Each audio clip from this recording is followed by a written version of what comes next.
윤석열 정부가 60조 원 규모 2차 추경 예산안을 결정했습니다.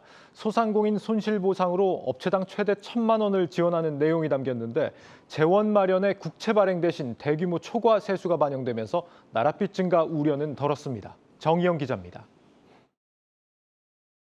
국회에 제출할 추경 예산의 규모는 59.4조 원이지만 관련법에 따라 지방에 이전하는 23조 원이 포함되어 있어 실제 정부가 소상공인 지원, 방역 보강, 민생 안정에 편성한 일반 지출 예산 규모는 총 36.4조 원입니다. 윤석열 정부가 첫 추가 경정 예산을 총 59조 4천억 원으로 결정했습니다. 일반 지출 36조 4천억 원 가운데 소상공인 지원에 26조 3천억 원, 나머지는 각각 방역 보강과 민생, 물가 안정, 예비비 보강 등에 사용합니다.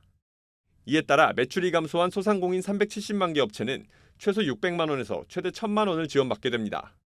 정부는 국채 추가 발행 없이 추경 재원을 마련할 계획입니다. 초과 세수와 세계잉여금, 지출 구조 조정 등을 통해 이를 조달하겠다는 겁니다. 일각에서 제기한 대규모 추경 예산 편성에 따른 10조 원대 적자 국채 발행 우려를 고려한 조치입니다. 남은 초과 세수는 국채 상환 등에 사용해 국가 채무 비율을 50%대 아래로 낮추겠다는 목표도 제시했습니다. 국채 축소에 9조 원을 사용할 예정인데 이렇게 되면 국가 채무는 지난 1차 추경보다 8조 4천억 원 줄어든 1,067조 3천억 원까지 낮아질 것으로 추산됩니다. 적자 국채 발행 우려와 맞물려 지난 6일 장중 3.2%대까지 치솟았던 국고채 3년물 금리 역시 2.9%로 내려오며 다소 안정된 모습을 보이고 있습니다. 추가 국채 발행 없이 추경안을 마련함에 따라 금리, 물가 등 거시경제에 미치는 영향이 최소화될 것으로 판단되며 국가 채무 비율도 GDP 대비 50.1%에서 49.6%로 개선될 전망입니다.